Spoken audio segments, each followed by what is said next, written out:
बिस्मिल्लाहिर्रहमानिर्रहीम। अस्सलाम वालेकुम बच्चों, जैसे कि आप सबको अब पता चल चुका है कि हमारी जो फर्स्ट ईयर की बुक है जो कि KPK के सारे बोर्ड में भी यूज़ हो रही है और फेडरल बोर्ड में भी यूज़ हो रही है, वो 2020 में अब चेंज हो चुकी हुई है। तब जो बच्चे 2020 में इनरोलमेंट करवाएंगे फर्स्ट ईयर में, वो अपनी न्यू बुक को फॉलो करेंगे। तो आज उस न्यू बुक का हमारा फर्स्ट लेक्चर है। इसका जो फर्स्ट चैप्टर नंबर 1 जो है हमारी जो बुक है उसमें उसने चैप्टर के बजाय यूनिट वर्ड यूज़ किया हुआ है। तो एक ही बात है, आप इसको चैप्टर 1 कहें या यूनिट 1 कहें। तो यूनिट नंबर 1 जो है उसका नाम मेजरमेंट्स है, ठीक है। इसका जो पहला अभी हम टॉपिक स्टार्ट करने लगे हैं वो है what are physical quantities and write their types, कि फ़िज़िकल क्वांटिटीज़ क्या होती है और उनकी टाइप्स क्या हैं। और ये बुक का टॉपिक नंबर 1.2 बनता है, ठीक है ना। 1.1 टॉपिक हम इसके बाद पढ़ाऊंगा। मैं कुछ टॉपिक्स की ना जो अरेंजमेंट है वो थोड़ी चेंज करके पढ़ाता हूँ, तो वो कवर सारे हो रहे होंगे लेकिन उनकी अरेंजमेंट थोड़ी बहुत चेंज होती है। तो टॉपिक 1.2 ये बनता है और पेज नंबर 2 पे है।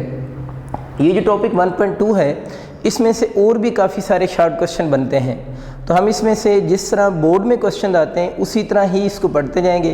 तो आज का मेरा लेक्चर भी टॉपिक 1.2 पे ही होगा और नेक्स्ट लेक्चर जो है वो भी टॉपिक 1.2 पे ही होगा। तो तकरीबन 2 या 3 लेक्चर्स लगेंगे इस टॉपिक 1.2 को कवर करने में। और ये जो टॉपिक 1.2 है इसके अंदर जितने भी आइडियाज़ डिस्कस किए गए हैं बोर्ड पॉइंट ऑफ व्यू से, उनमें MCQ बन सकते हैं और उनमें शॉर्ट क्वेश्चन बन सकते हैं। ये टॉपिक 1.2 जो है वो लॉन्ग क्वेश्चन के लिए इम्पोर्टेंट नहीं है। तो उसमें से जो पहला शॉर्ट क्वेश्चन बनता है पहले उसको फोकस करते हैं, वो है what are physical quantities write their types. तो फर्स्ट ऑफ ऑल हम बच्चे इनको डिस्कस करते हैं कि फ़िज़िकल क्वांटिटीज़ क्या होती हैं। फ़िज़िकल क्वांटिटीज़ के बारे में पहली जो बात आप लोगों ने याद रखनी है वो ये है कि फ़िज़िकल क्वांटिटीज़ होती हैं वो मेजरेबल होती हैं। तो पहली बात मैंने ये की है कि फ़िज़िकल क्वांटिटीज़ जो होती हैं वो ऐसी क्वांटिटीज़ होती हैं जो मेजरेबल हों। मेजरेबल का मतलब क्या है? देखिए, जिस तरह ये मार्कर है, सपोज़ करें अगर मैं आपसे पूछूँ इस मार्कर की लेंथ कितनी है, तो आप इस मार्कर की लेंथ को ईज़िली मेजर कर सकते हैं। सपोज़ करें मैं कहता हूँ ये 7 सेंटीमीटर है, इसका मतलब है कि लेंथ जो है वो एक मेजरेबल क्वांटिटी है। इसी तरह मैं अगर आपसे ये कहूँ कि इस मार्कर की मास मेजर करें, तो आप इसकी मास भी मेजर कर सकते हैं। सपोज़ करें इसकी मास आप लोगों ने मेजर की और वो 150 ग्राम बनी है। इसी तरह जितनी भी क्वांटिटीज़ होती हैं जो मेजरेबल आपके लिए हों, जिनको हम मेजर कर सकते हों, उन सारी क्वांटिटीज़ को हम किसका नाम देते हैं? फ़िज़िकल क्वांटिटीज़ का नाम देते हैं। मैं तो अक्सर ये कहता हूँ कि फ़िज़िक्स के अंदर 9th और 10th में आप लोगों ने जितनी भी क्वांटिटीज़ के नाम सुने हुए हैं वो सारी जो क्वांटिटीज़ हैं वो फिज़िकली हैं। आप लोगों ने किसके नाम सुने हुए हैं? लेंथ है, मास है, टाइम है, एक्सेलरेशन, मोमेंटम, टॉर्क, ये सब चीज़ें आप लोग सुन चुके हैं ना। तो फिज़िक्स में जितनी भी आप लोगों ने क्वांटिटीज़ पढ़ी हैं वो सारी की सारी मेजरेबल भी हैं और उन्हीं सब क्वांटिटीज़ को हम नाम दे रहे होते हैं फ़िज़िकल क्वांटिटीज़ का। एक और बात देखते हैं, जिस तरह आप लोगों ने फिज़िक्स के अंदर कुछ लॉज भी पढ़े हैं जिसमें बहुत फेमस आप लोगों ने Newton second law of motion पढ़ा है। तो Newton second law of motion क्या है? F = ma है। ये न्यूटन का law second law of motion है, बहुत फेमस लॉ है। F = ma है। अब किसी भी लॉ को एक्सप्रेस करने के लिए, जिस तरह न्यूटन ने अपने सेकंड लॉ को एक्सप्रेस करने के लिए एक क्वांटिटी यूज़ की है फोर्स, दूसरी क्वांटिटी यूज़ की है मास, और तीसरी क्वांटिटी जो यूज़ की है वो A stand for acceleration use की है। तो फिज़िकल क्वांटिटीज़ के बारे में हम ये भी कहते हैं कि ऐसी क्वांटिटीज़ होती हैं एक तो जो मेजरेबल होती हैं, दूसरा इनका काम ये होता है कि they are use to express laws of physics, या यूँ कह सकते हैं कि जो फिज़िक्स के लॉज हैं वो इन क्वांटिटीज़ की टर्म्स में एक्सप्रेस होते हैं। यानी फिज़िक्स के जो लॉज जितने भी हैं, न्यूटन फर्स्ट लॉ है, सेकंड लॉ है, या और भी न्यूटन लॉ ऑफ ग्रेविटेशन है, कूलम्स का लॉ है, ये वो मैं नाम ले रहा हूँ जो अभी तक आप लोगों ने पढ़े हुए हैं। तो ये सारे लॉ के अंदर जो क्वांटिटीज़ यूज़ होती हैं इन लॉज को एक्सप्रेस करने के लिए वो सारी की सारी क्या होती हैं? फ़िज़िकल क्वांटिटीज़ होती हैं। तो फिज़िकल क्वांटिटी की कंप्लीट डेफिनेशन में फिर 2 बातें आ गई ना। पहली बात तो ये है कि ये क्वांटिटीज़ कौन सी हैं? मेजरेबल क्वांटिटीज़ हैं and they are use to express laws of physics. तो ऐसी क्वांटिटीज़ को हम किसका नाम देते हैं? फ़िज़िकल क्वांटिटीज़ का नाम देते हैं। अब अगर हम बोर्ड पॉइंट ऑफ व्यू से इसकी डेफिनेशन लिखना चाहें तो मैं फ़िज़िकल क्वांटिटीज़ की यहाँ डेफिनेशन लिखता हूँ। देखिए बच्चे, इसकी डेफिनेशन मैंने लिख दी है कि those physical quantities which can be measured, यानी वो क्वांटिटीज़ जिनको हम क्या कर सकते हैं, मेजर कर सकते हैं, वो आइडिया हो चुका है। And in terms of which laws of physics are expressed, और जिनकी फॉर्म में हम फिजिक्स के लॉज को एक्सप्रेस करते हैं, वो मैंने आपको बता दिया जिससे एफिकल टाइम में है। इसके अंदर ये तीनों क्वांटिटीज़ यूज़ हो रही हैं, तो ये तीनों फिजिकल क्वांटिटीज़ ही हैं जिनकी मदद से हम लॉज को क्या करते हैं, एक्सप्रेस करते हैं। ऐसी क्वांटिटीज़ को हम नाम किसका दे रहे होते हैं, फिजिकल क्वांटिटीज़ का नाम देते हैं। अगर हम इसकी एग्जांपल की बात करें तो देखिए मैंने लिखी है length, mass, time, acceleration, there are so many other. ये सारी की सारी जो है वो फिजिकल क्वांटिटीज़ हैं, मतलब हम इनको मेजर भी कर सकते हैं और इन्हीं को यूज़ करके हम फिजिक्स के लॉज को भी एक्सप्रेस करते हैं। ऐसी क्वांटिटीज़ को हम फिजिकल क्वांटिटीज़ का नाम देते हैं। अब इसका मतलब ये हुआ कुछ ऐसी क्वांटिटीज़ भी होंगी फिर जिनको हम मेजर नहीं कर सकते, ठीक है। तो वो क्वांटिटीज़ जिनको हम मेजर नहीं कर सकते, उन क्वांटिटीज़ को बच्चों हम नाम देते हैं नॉन फिजिकल क्वांटिटीज़ का। तो नॉन फिजिकल क्वांटिटीज़ कौन सी हुई फिर, वो क्वांटिटीज़ हैं जिनको हम मेजर नहीं कर सकते, उनको हम नॉन फिजिकल क्वांटिटीज़ कहते हैं। अब कौन सी क्वांटिटीज़ हैं जो मेजर नहीं हो सकती। देखिए अगर आपकी जो फीलिंग्स हैं, ठीक है, लव है, ब्यूटी है, इमोशंस हैं, या किसी बंदे को बहुत ज़्यादा गुस्सा आया हुआ है, तो ये सारी ऐसी चीज़ें हैं जिनको आप एक्यूरेटली मेजर नहीं कर सकते।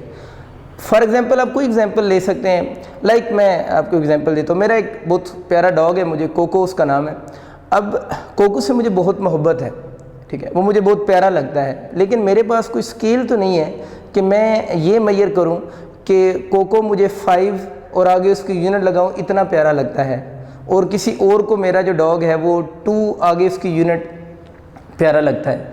इसका मतलब है कि मुझे उससे मोहब्बत है, लेकिन उस जो कंपैरिजन है, कितनी उससे मुझे एफिलिएशन है, कितना उससे लव है, इस चीज़ को मेजर करने का कोई टूल नहीं है, ठीक है।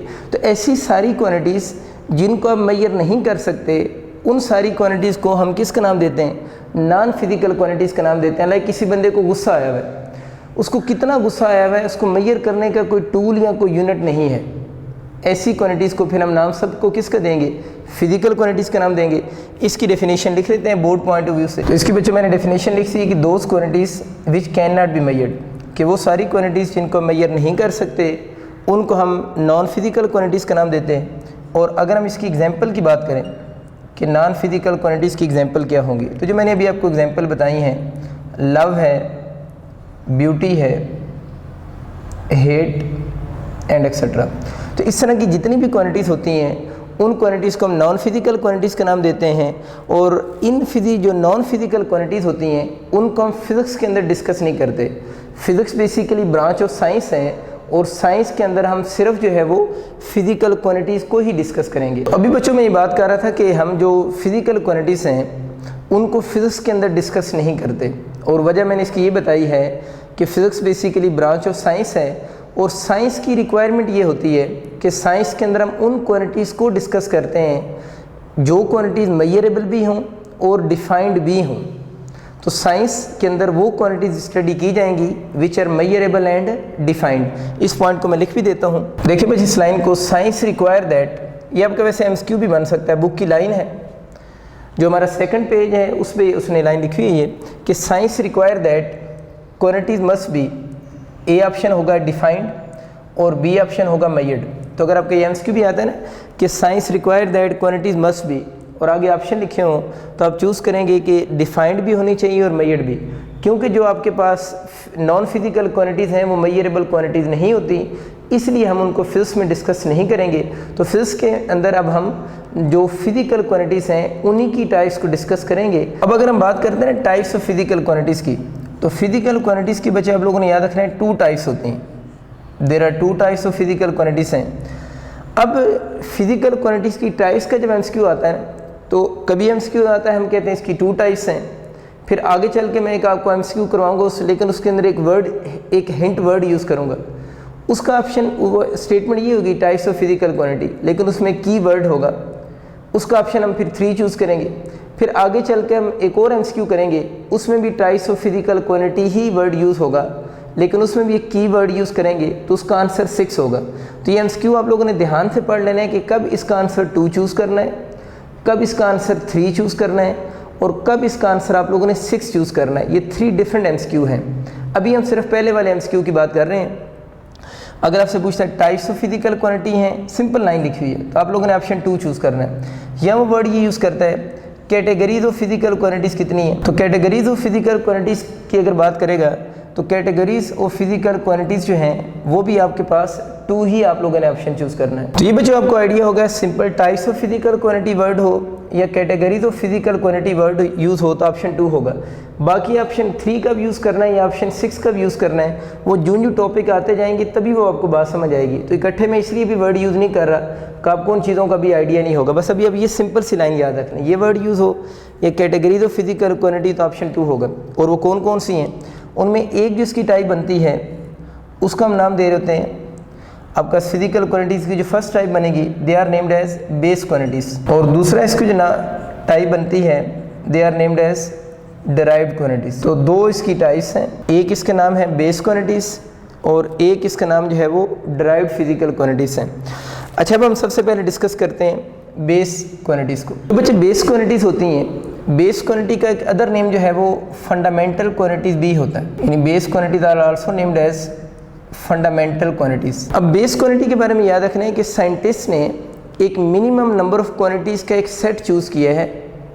साइंटिस्ट ने मिनिमम नंबर ऑफ क्वांटिटीज़ का एक सेट चूज़ किया है और वो मिनिमम नंबर ऑफ क्वांटिटीज़ जो हैं उनका काम ये है कि बाकी जितनी भी फिजिकल क्वांटिटीज़ हैं उनको हम उन क्वांटिटीज़ की फॉर्म में डिफ़ाइन करते हैं। तो ऐसी minimum number of physical quantities जो साइंटिस्ट ने खुद से एज्यूम की हैं, मतलब यू कैन से कि साइंटिस्ट ने आर्बिट्रेरी फॉर्म में कुछ फिजिकल क्वांटिटीज़ को चूज़ किया है और चूज़ करने के बाद उन्होंने रूल ये बनाया है कि बाकी जितनी भी फिजिकल क्वांटिटीज़ होंगी वो सारी फिजिकल क्वांटिटीज़ इन क्वांटिटीज़ की फॉर्म में एक्सप्रेस की जाएंगी।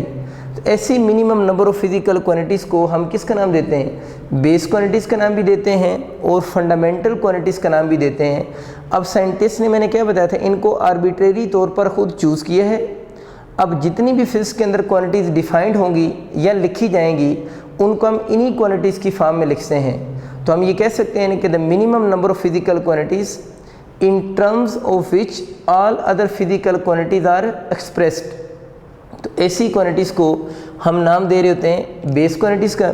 इसकी डेफिनेशन हम लिख लेते हैं अभी। तो देखिए मुझे इसकी डेफिनेशन में लिखे minimum number of physical quantities in terms of which physical यानी other physical quantities can be defined. Can be defined कह लें या कैन बी एक्सप्रेस कह लें, ऐसी minimum number of physical quantities को हम किसका नाम देते हैं, बेस क्वांटिटीज़ का नाम देते हैं।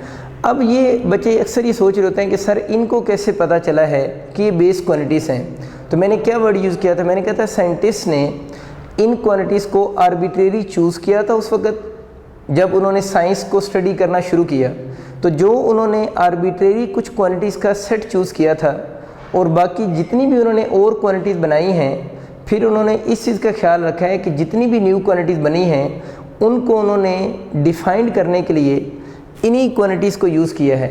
इस वजह से ऐसी क्वांटिटीज़ को हम बेस क्वांटिटीज़ का नाम देते हैं। या आप इस बात को यूँ भी समझ सकते हैं कि जितनी भी क्वांटिटीज़ हैं, जब हम उन क्वांटिटीज़ ड्राइव्ड की बात कर रहा हूँ, ड्राइव्ड क्वांटिटीज़ आप समझेंगे तो बेस आपको थोड़ी बेहतर समझ आएगी। जितनी भी ड्राइव्ड क्वांटिटीज़ हैं, अगर हम उनके फार्मूलाज़ को थोड़ा फर्दर ओपन करते हैं, जितनी भी ड्राइव्ड क्वांटिटीज़ हैं अगर हम उनके फार्मूला को थोड़ा सा भी ओपन करते हैं तो उसके अंदर हमें फिर बेस क्वांटिटीज़ नज़र आना शुरू हो जाती हैं।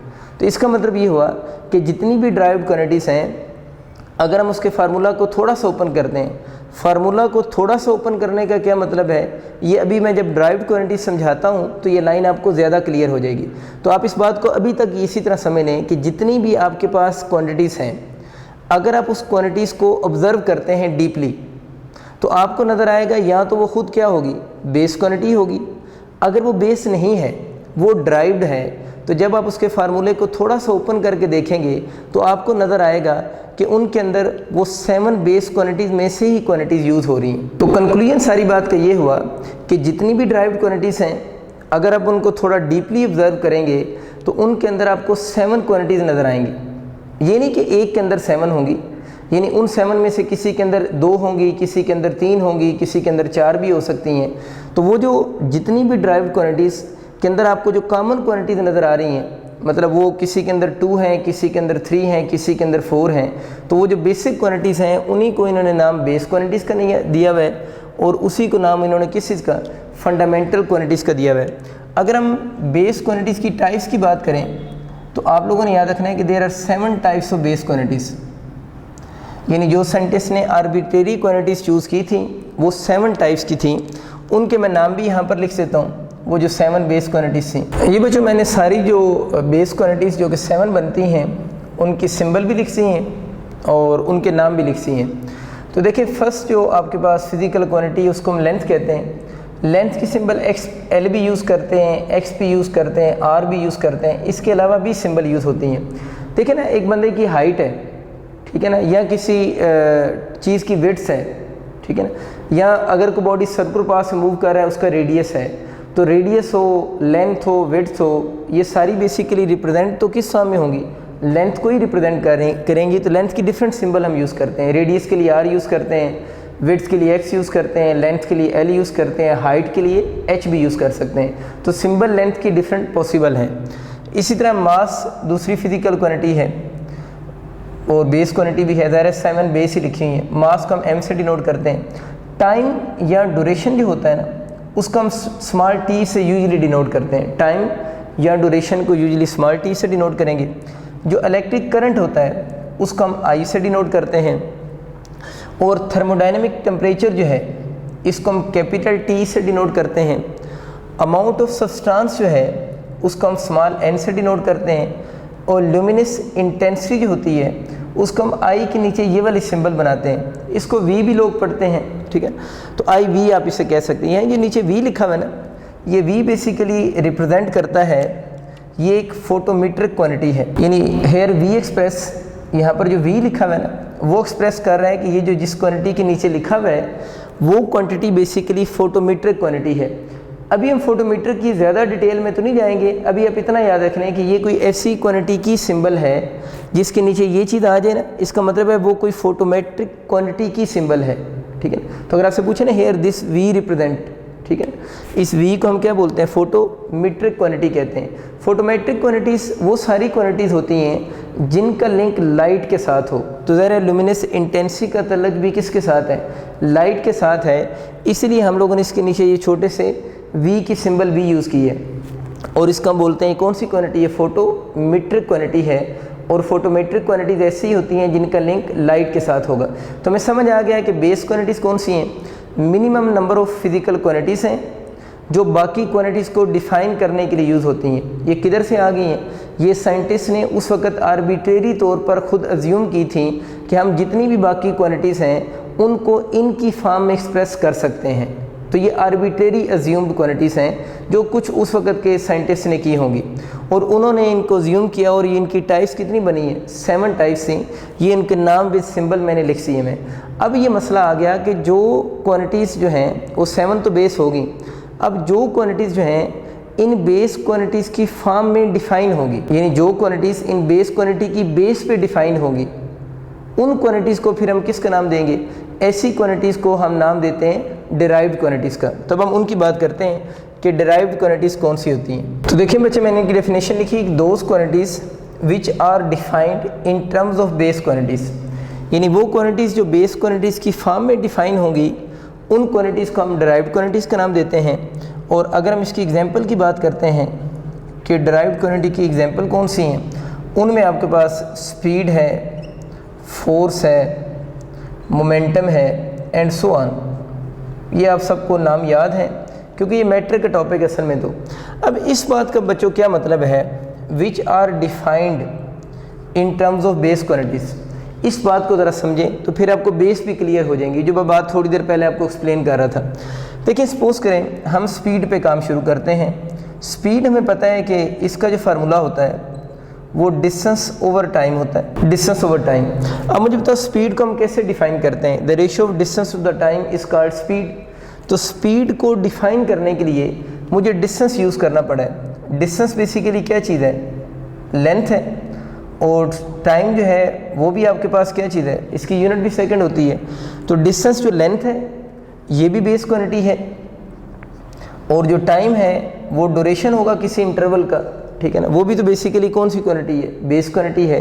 तो स्पीड को डिफाइन करने के लिए मैंने 2 जो क्वांटिटीज़ यूज़ की हैं वो दोनों कौन सी हैं, बेस क्वांटिटीज़ हैं। इसको हम कहते हैं कि those quantities which are defined in terms of base quantity. तो देखिए स्पीड जो है वो बेस क्वांटिटीज़ की फॉर्म में डिफाइन हो रही है, या कुछ लोग इसको यूँ भी कहते हैं कि जो ड्राइव्ड क्वांटिटीज़ होती हैं वो बेस क्वांटिटीज से मिलकर बनी होती हैं। इस बात को भी समझाता हूँ मैं आपको। हम फोर्स की एग्जांपल लेते हैं। देखिए फोर्स का फार्मूला न्यूटन सेकंड लॉ से F = ma होता है। अब अगर आप देखें इसमें अगर हम m तो मास है उसको उसी तरह लिखा रहने दें, एक्सेलरेशन जो होता है वो बेसिकली आपका डेल्टा v ओवर क्या होगा, डेल्टा t को हम कहते हैं। अगर इसमें हम इसकी यूनिट पुट करके चेक करें तो मास की यूनिट आपको पता है क्या चीज़ होती है, किलोग्राम। स्पीड की यूनिट क्या होती, मीटर पर सेकंड, और इसका सेकंड मिलकर क्या हो जाएंगे, मीटर पर सेकंड स्क्वायर। इसका मतलब ये हुआ कि जो फोर्स है वो किस किस बेस क्वांटिटी से मिलकर बनी हुई है। इसकी यूनिट बनाकर मैंने आपको दिखाने की कोशिश की है कि यूनिट से आपको जल्दी आइडिया हो जाएगा। तो किलोग्राम किसकी यूनिट है, मैस की। मीटर किसकी यूनिट है, लेंथ की। और सेकंड किसकी यूनिट है, टाइम की।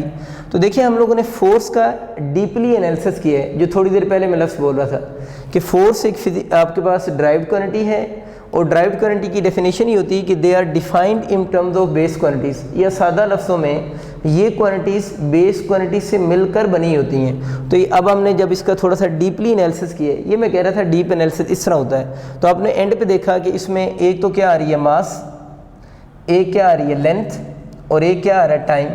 इसका मतलब ये है कि फोर्स जो है वो भी 3 बेस क्वांटिटी से मिलकर बनी हुई है। तो जितनी भी क्वांटिटीज आपका ड्राइव्ड हैं, अगर आप इस तरह का इनका एनालिसिस करेंगे तो एट द एंड आपको आइडिया होगा कि वो 7 जो फंडामेंटल क्वांटिटीज़ हैं उन्हीं से ही सारी क्वांटिटीज़ मिलकर बनी हुई हैं। इसलिए साइंटिस्ट ने वो जो 7 फंडामेंटल क्वांटिटीज़ थी जो डिफरेंट ड्राइव्ड क्वांटिटीज़ में उनको किसी न किसी फॉर्म में नज़र आती थी, उन 7 को चूज़ करके उन्होंने किसका नाम दे दिया, बेस का नाम दे दिया, जो सब में उनको कॉमन नज़र आ रही थी। किसी में 2 थी, जिस तरह इसमें 2 हैं, इसमें 3 है, किसी में और कोई 3 हो सकती हैं या यही 3 हो सकती हैं, उनको उन्होंने नाम दे दिया बेस का।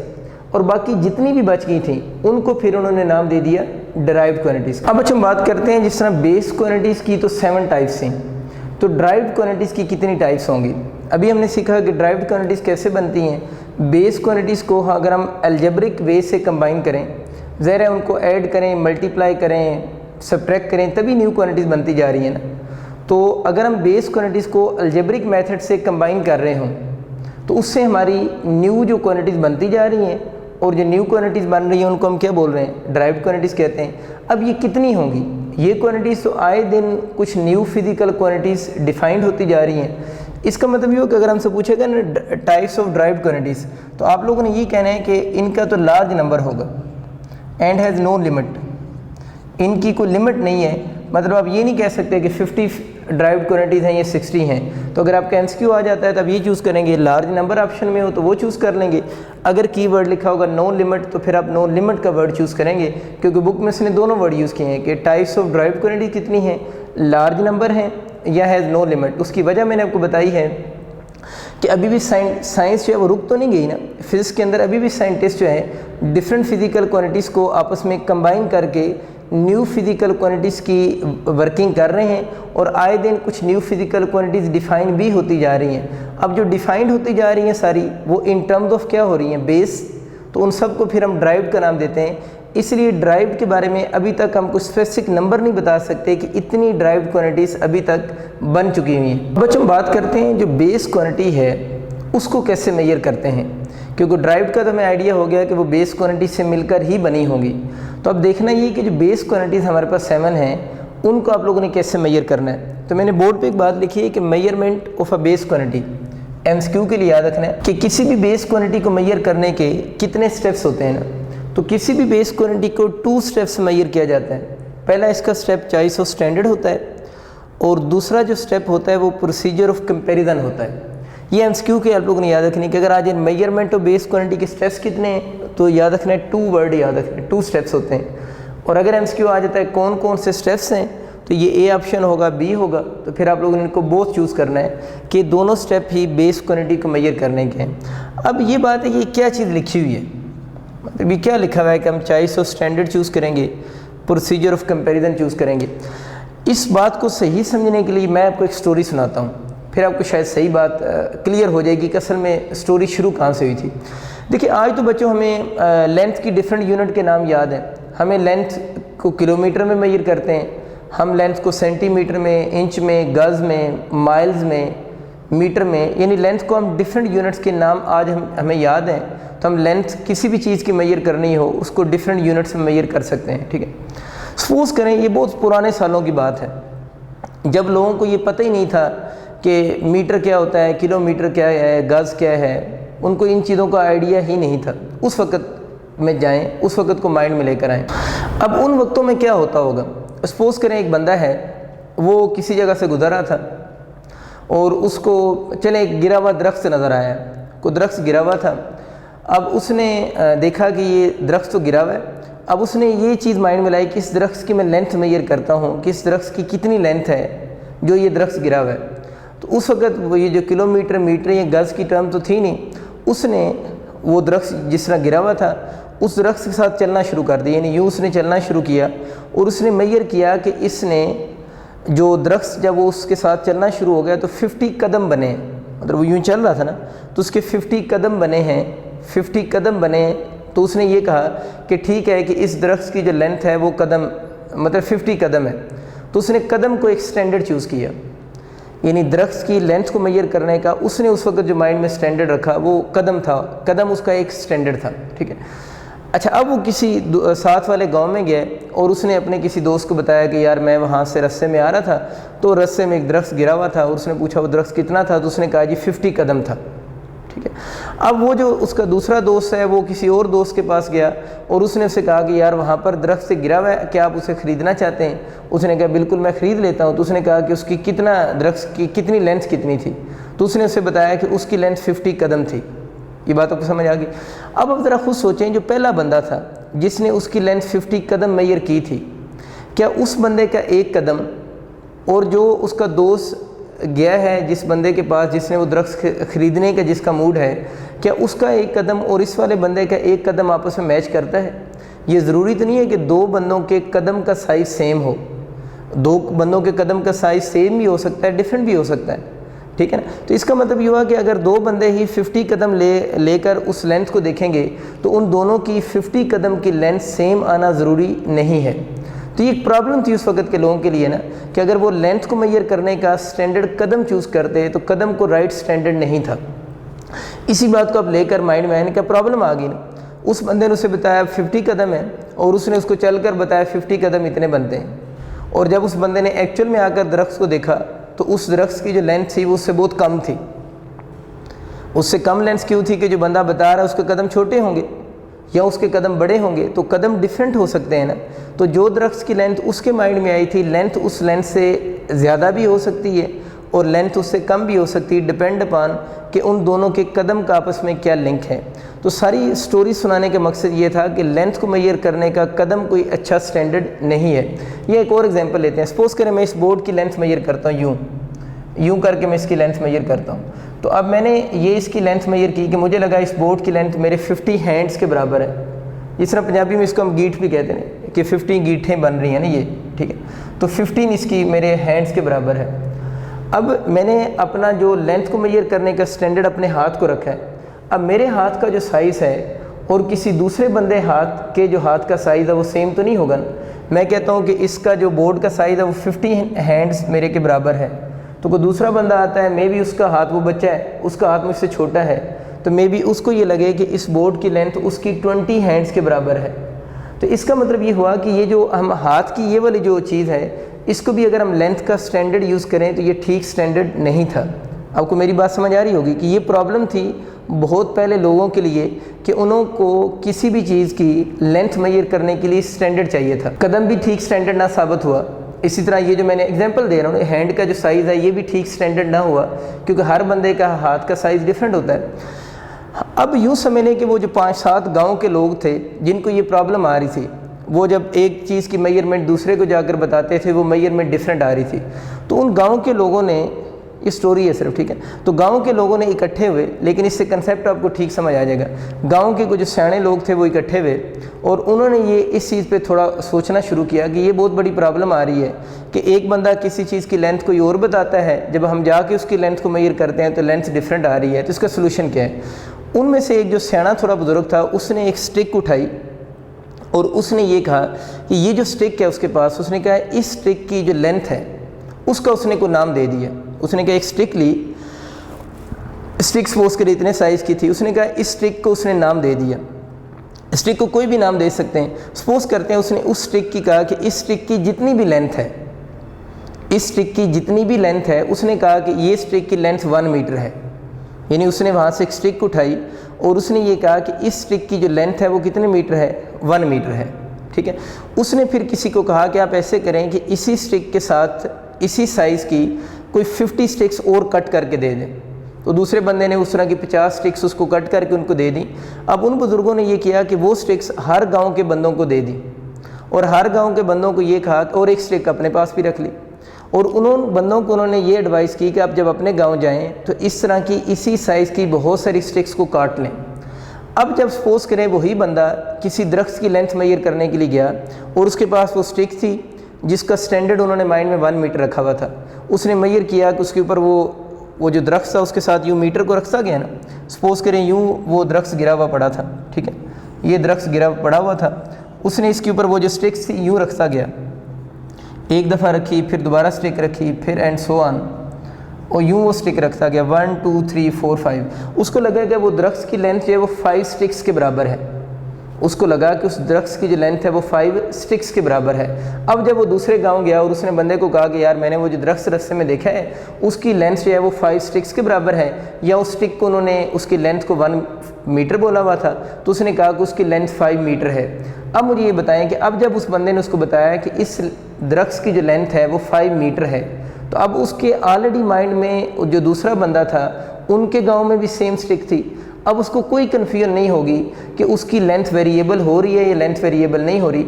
अब वो फ़ौरन जज कर देगा, हाँ ठीक है कि उसने भी 1 मीटर को देख रखा होगा, तो फ़ौरन उसके माइंड में आ जाएगा कि उस दरख्त की लेंथ अगर ये बंदा 5 मीटर बता रहा है तो वो लेंथ इतनी बनती है।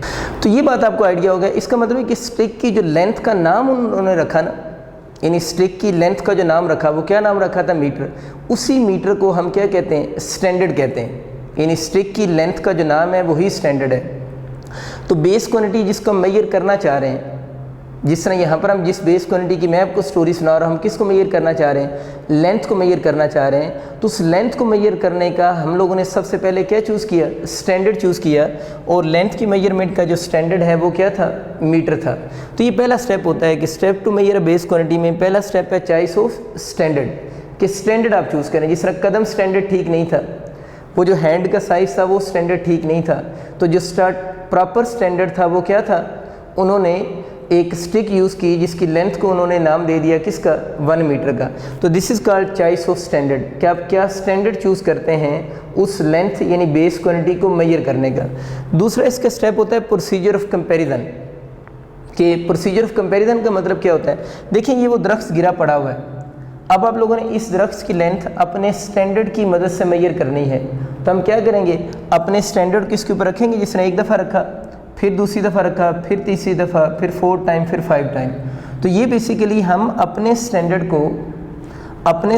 को उसकी लेंथ के साथ क्या कर रहे हैं, कंपेयर कर रहे हैं। तो यहाँ प्रोसीजर ऑफ कंपैरिजन क्या है कि अगर आप लोगों ने उस दरख्त की लेंथ मेजर करनी है तो अपने स्टैंडर्ड को उसके ऊपर रखेंगे, जिस तरह मैंने इस मीटर को बार बार इसके ऊपर रख रहा हूँ, और फिर नोट करेंगे कि इसकी लेंथ कितनी बनी है। सपोज करें मैंने ये बोला है कि इस दरख्त की जो लेंथ बनी है वो 5 मीटर बनी है।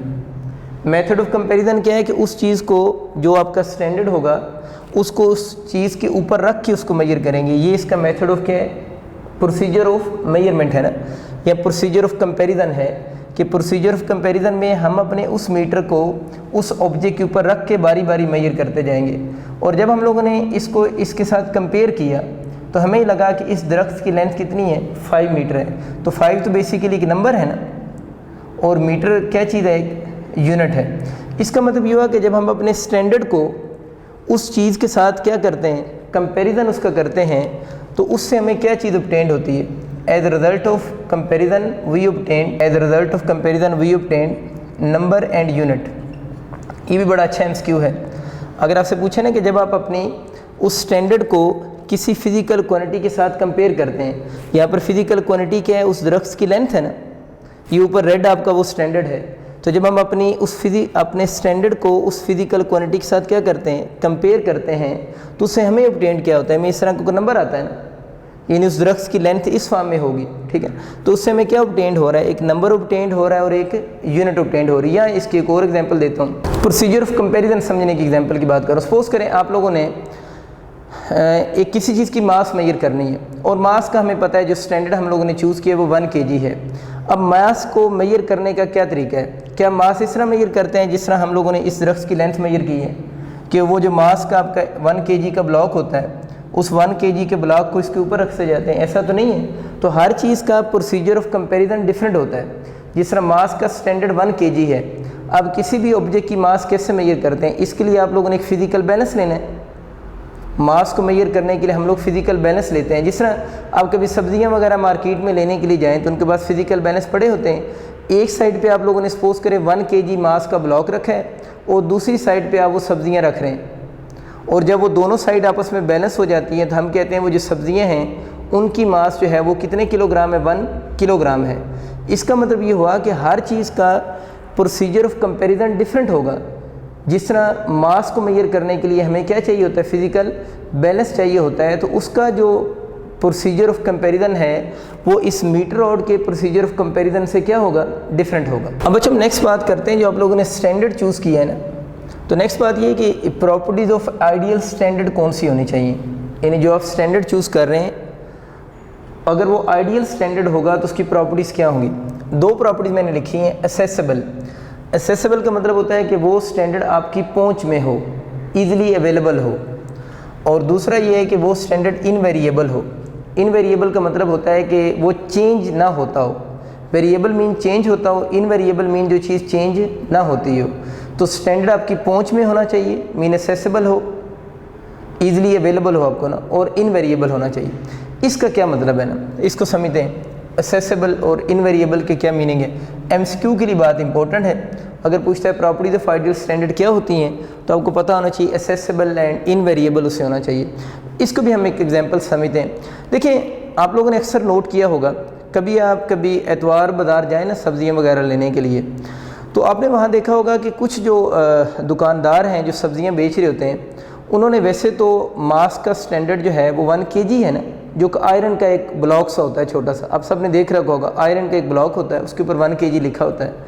उससे छोटे स्टैंडर्ड भी होते हैं, वो तो उसी को हाफ़ करें तो ½ kg और हाफ़ करें तो इस तरह वो डिफरेंट स्टैंडर्ड बनते जाते हैं। जिस तरह किलोग्राम है, ग्राम है, मिलीग्राम है, वो उसी के सब स्टैंडर्ड हैं। तो वो हम सपोज़ करें बात को 1 किलोग्राम से ही समझ लेते हैं। अब इस बात को आप यूँ समझें, मैं आपको एग्जांपल देता हूँ। सपोज़ करें आप सब्ज़ियाँ लेने के लिए गए हैं, तो आपने वहाँ से सब्ज़ियाँ जब ली, आपने उसे कहा कि 1 किलोग्राम आपको कोई सब्ज़ी दे दो जो आपको पसंद है। तो जब उसने सब्ज़ियाँ देना शुरू की तो उसके पास फ़िज़िकल बैलेंस था, उसने एक जो पलड़ा था उसमें वो सब्ज़ियाँ रखना शुरू कर दी, और दूसरी तरफ उसने एक छोटी सी ईंट रखी, यानी ईंट उसने उठाकर उधर रख दी। अब आपने उससे पूछा कि आप देखिए मैंने तो 1 kg सब्ज़ियाँ लेनी है, तो आप लोगों ने इसकी जगह ईंट क्यों रख दी है? तो उसने कहा देखें ये जो ईंट है ये भी 1 किलोग्राम की है। अगर आपको यकीन नहीं आता हो तो आप ऐसा करें, उसने अपने साथ जो दूसरा उसका दुकानदार बैठा हुआ था उसको वो ईंट पकड़ाई, और उसने एक पलड़े में ईंट को रखा और दूसरे पलड़े में उसने वो 1 किलोग्राम मांस उसके पास पड़ा हुआ था, इसके पास नहीं था, 1 किलोग्राम मांस उसने रखा, और उसने कहा देखें दोनों साइड बराबर आ रही हैं। इसका मतलब है कि इस ईंट का जो वज़न है, जो मास है इसकी, वो कितनी है? 1 kg है। इसलिए मतलब मेरे पास वो 1 kg नहीं था तो मैंने इसी को यूज़ कर लिए। मैंने अपना जो ईंट थी उसको उसके साथ कंपेयर किया है कि वो 1 kg बनता था। इसका मतलब है कि मेरा जो आपको मैं जितनी सब्ज़ियाँ दे रहा हूँ वो 1 kg के ही बराबर है। ये बात आपको यहाँ तक समझ आ गई। अब सपोज़ करते हैं उसी दिन बारिश होगी। अब ईंट ज़्यादा इजीली अवेलेबल है कि वो 1 किलोग्राम मास ज़्यादा अवेलेबल है, ईंट सस्ती भी है, और 1 किलोग्राम मास अगर हम उस ईंट से कंपेयर करें तो काफ़ी महंगा है। तो ईंट जो है वो ब्रिक जो है वो ज़्यादा एक्सेसिबल थी, ज़्यादा इजीली अवेलेबल थी एज़ कम्पेयर टू किससे? उस आयरन के ब्लॉक से, क्योंकि वो महंगा होगा ठीक ठाक, तभी तो उसके पास नहीं था, तो उसने कहा ख़रीदने की बजाय उसी ईंट से काम चला लेते हैं। चलें आगे चलते हैं। सपोज़ करें उस दिन बारिश होगी, मतलब शाम को बारिश होगी, एतवार बाजार वैसे भी खुला होता है, बारिश होगी तो उस ईंट ने काफ़ी सारा पानी अब्ज़ॉर्ब कर लिया। अब क्या हुआ, जब उस ईंट ने पानी को अब्ज़ॉर्ब कर लिया तो अब ये हुआ कि ईंट जो थी वो असेसिबल तो थी, उसकी पहुंच में ज़्यादा अच्छी थी एज़ कम्पेयर टू वो 1 किलोग्राम जो आयरन का रॉड है, उस ब्लॉक है, उससे ना असेसिबिलिटी उसकी ज़्यादा थी ईंट की। लेकिन ये हुआ जब बारिश हुई तो उस ईंट ने कुछ पानी को अब्ज़ॉर्ब कर लिया। अब जब वो सब्ज़ियाँ मैयर कर रहा होगा तो उस ईंट के अंदर वो वाटर अब्ज़ॉर्ब हो चुका है, तो उस ईंट की मास जो पहले उसने 1 kg बनाई थी अब 1 kg से क्या हो चुकी है, ज़्यादा हो चुकी हुई है। तो इसका मतलब ये हुआ कि अब जो वो सब्ज़ियाँ दे रहा है उसको लॉस हो रहा है, क्योंकि वो जो सब्ज़ियाँ हैं वो 1 kg से क्या मैयर हो रही हैं, ज़्यादा मैयर हो रही हैं। बात को समझ आ गई। या दूसरा हल क्या है कि सपोज़ करें वो उसको यूज़ करता रहा पूरा दिन और कहीं उससे वो ईंट गिरी है, नीचे ईंट गिरी है और इसका एक छोटे से 1-2 पीस जो है वो कहीं आगे पीछे उससे डिस्प्लेस हो गए। अब दोबारा जब उसने ईंट रखा, कोई नया उसके पास गाहक आया, उसने कहा कि यार ये आप ईंट से क्यों मैयर कर रहे हो। उसने कहा देखें ये ईंट 1 kg बनती है। उसी तरह उसने अपने दूसरे दोस्त को कहा यार इसको मैयर करके दिखाओ, ये 1 kg है। तो जब उसने उधर ईंट रखी तब ईंट 1 kg से कम आ रही थी, क्योंकि उसका कुछ मास के जो पीसेस से जब ईंट उससे गिरी है वो कहीं आगे पीछे डिस्प्लेस हो गए। तो अब जो मसला ये बना कि अब ईंट का उसने जो स्टैंडर्ड चूज़ किया वो ईंट असेसिबल तो थी, लेकिन वो जो ईंट थी वो इनवेरिएबल क्या थी, ईंट तो वेरिएबल थी ना बेसिकली। कभी वो बारिश होने से भी उसकी मास चेंज होगी, और फिर उसकी मास कैसे चेंज होगी, जब वो नीचे गिरी है तो तब भी उसकी मास क्या हो रही है, चेंज हो रही है। तब उसके गाहक ख़राब हो रहे हैं। अगर वो मास नीचे गिर गई है तो वो कम अब सौदा उनको मैयर करके दे रहे हैं ना। तो ईंट असेसिबल है, एसेसिबिलिटी उसमें ज़्यादा है, लेकिन वो क्या है, इनवेरिएबल नहीं है, बल्कि ईंट जो है वो क्या है, वेरिएबल है।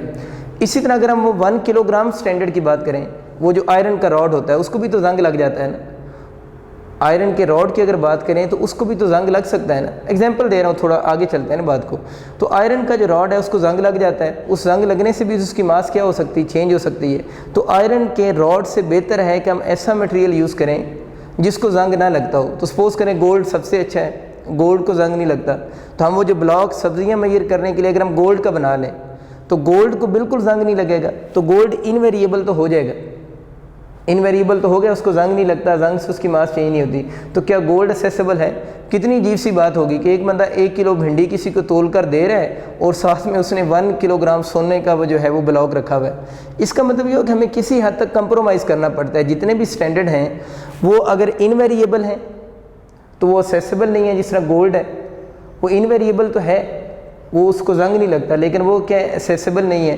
तो हम फिर कंप्रोमाइज़ कर लेते हैं। कंप्रोमाइज़ हम लोगों ने किस पे किया हुआ है, वो आयरन के उस रॉड पे किया हुआ है कि खैर है उसको थोड़ा बहुत जंग लग जाए, वो आपको कंपेरेटिवली जो है वो गोल्ड के मुकाबले में तो बहुत ज़्यादा एसेसिबल है, और अगर वो थोड़ा बहुत वेरिएबल हो भी जाए तो हम इसको इग्नोर कर देते हैं। और ये दोनों प्रॉपर्टीज़ एग्जैक्टली जिसमें एग्जिस्ट करेंगी उस स्टैंडर्ड को हम नाम देते हैं आइडियल स्टैंडर्ड। आप सबका बहुत शुक्रिया। अल्लाह हाफिज़।